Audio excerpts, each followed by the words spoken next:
लेकिन राह चलती हुई किसी बेटी के साथ अगर किसी ने छेड़छाड़ करके उसकी सुरक्षा में सेंध लगाने का कार्य करे क्या, तो अगले चौराहे पर उस सोहदे का इंतजार यमराज कर रहा होगा।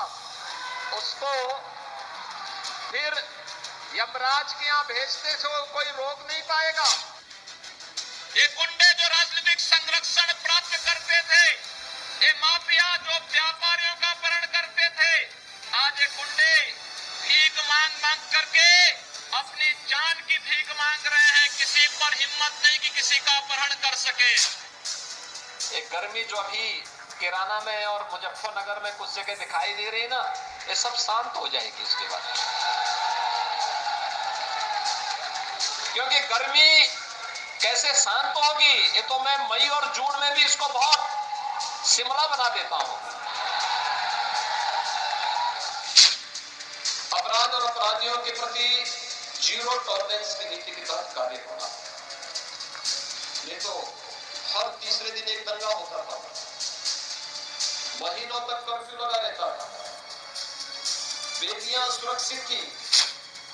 ये भाइयों बहनों, आज यूपी नो कर्फ्यू नो दंगा, यूपी में सब और चंगा, रंगदारी ना फिरौती, अब यूपी नहीं है किसी की पपोती।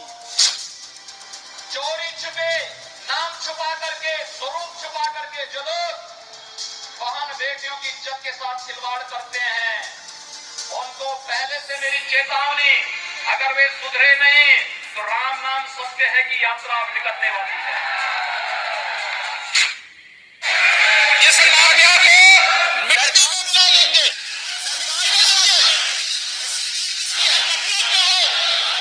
ये माफिया है, इनको मिट्टी में मिलाने का काम करेंगे। अपराधी आप लोग, अपराधी को भी तोड़ता है।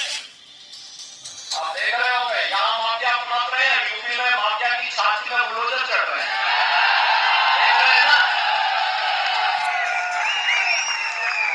यूपी तो बदनाम था ना, उत्तर प्रदेश की आबादी 25 करोड़ की है, बड़े बड़े माफिया थे, अजगर जैसे माफिया थे, लेकिन आज सब गायब हो गए।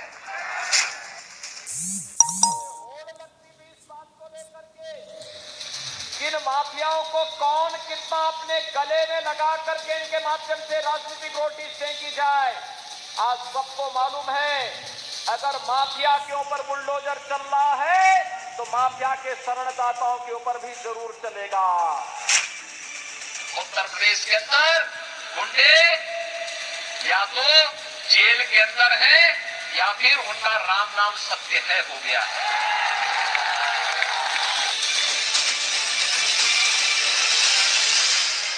तो आज जो योगी इतने पॉपुलर हुए हैं वो अपनी नीतियों के चलते हुए हैं, और जो 2 टर्म्स रहे हैं उसमें क्या नीतियां उन्होंने अपनाई हैं, क्या अहम फैसले लिए हैं जिन्हें लागू किया गया है, अब वो जानकारी चलिए जल्दी से आपके सामने रख देते हैं, क्योंकि बहुत से अहम फैसले ऐसे हैं जो नजीर बने और प्रदेशों के लिए भी। देखिए, ऑपरेशन माफिया का जिक्र सबसे ज्यादा यहाँ जरूरी है, क्योंकि अब माफियाओं को जिस तरह से खोज कर उन्हें जेलों में डाला गया है, उन पर एक्शन लिया गया है, इस पर रिकॉर्ड काम किया गया, और एनसीआरबी की रिपोर्ट भी ये कहती है कि सबसे ज्यादा संख्या में माफियाओं पर एक्शन उत्तर प्रदेश में लिया गया है। और क्या अहम फैसले लिए गए जल्दी से हम आपको बता देते हैं। ऑपरेशन माफिया का हमने जिक्र किया, ऑपरेशन लंगड़ा, जी हाँ, जो अपराधी भागने की कोशिश करते हैं उनके पैर पर गोली मारकर उनका जो पूरा सिस्टम है अपराध का उसको ध्वस्त करने के लिए ये ऑपरेशन लंगड़ा चलाया गया था, जहां अलग अलग अपराधियों को पकड़ा गया और उन्हें जेलों में डाला गया, उनको सजा मिली उनके अपराधों की। इसके अलावा और क्या फैसले लिए आपको जल्दी से बता रहे हैं।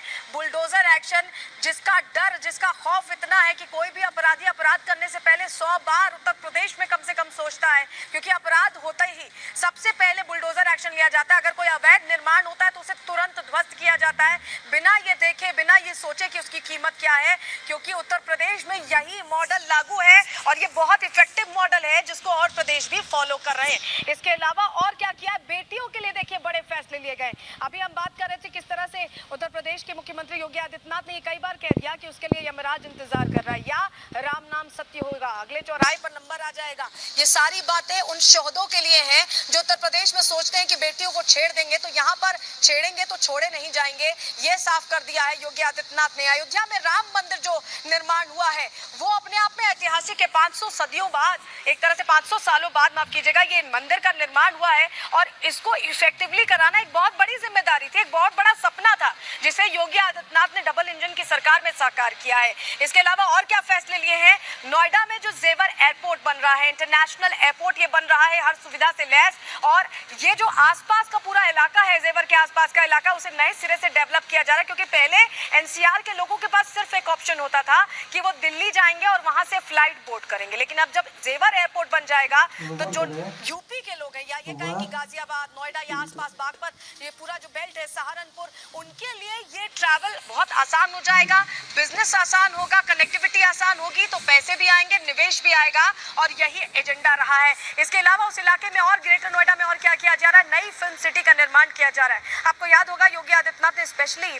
मुंबई जाकर तमाम जो सिने स्टार्स हैं उनसे भी मुलाकात की थी, क्योंकि नोएडा को एक तरह से वो नया हब बनाना चाहते हैं बिजनेस का, और सबसे ज्यादा एडवांस सिटी उत्तर प्रदेश में लखनऊ, नोएडा, इस तरह की जो सिटीज हैं वहाँ बिजनेस जनरेट करना, उसे और बेहतर बनाना, लिविंग स्टैंडर्ड्स और अप करना, ये भी योगी आदित्यनाथ का एजेंडा है, उसको लेकर वो काम कर रहे हैं। Integrated command and control system का यहाँ जिक्र बहुत जरूरी है, क्योंकि तमाम जो चौक चौराहे हैं उत्तर प्रदेश में उनकी निगरानी के लिए यहाँ पर ये सिस्टम लगाया गया है, और इससे जिस तरह से मॉनिटरिंग होगी तो कोई भी घटना अगर होती है तो स्विफ्ट एक्शन लिया जाएगा, तुरंत सपोर्ट टीम पहुंचेगी, और इसीलिए इसे भी लॉन्च किया है। तो आप सोचिए, जो निर्णायक फैसले हैं उसके लिए योगी आदित्यनाथ जाने जाते हैं, और यही वजह है कि उत्तर प्रदेश की तस्वीर भी बदल रही है। और योगी आदित्यनाथ का जो योगी मॉडल है वो इतना पॉपुलर है, इतना इफेक्टिव है कि और प्रदेशों की सरकारें, यहाँ तक कि जो नॉन बीजेपी गवर्नमेंट्स भी रही हैं, वो भी इसे फॉलो करने के लिए उत्सुक दिखाई दी है, और उसकी तस्वीर कई बार सामने आई, चाहे राजस्थान से बात करें या छत्तीसगढ़ से बात करें।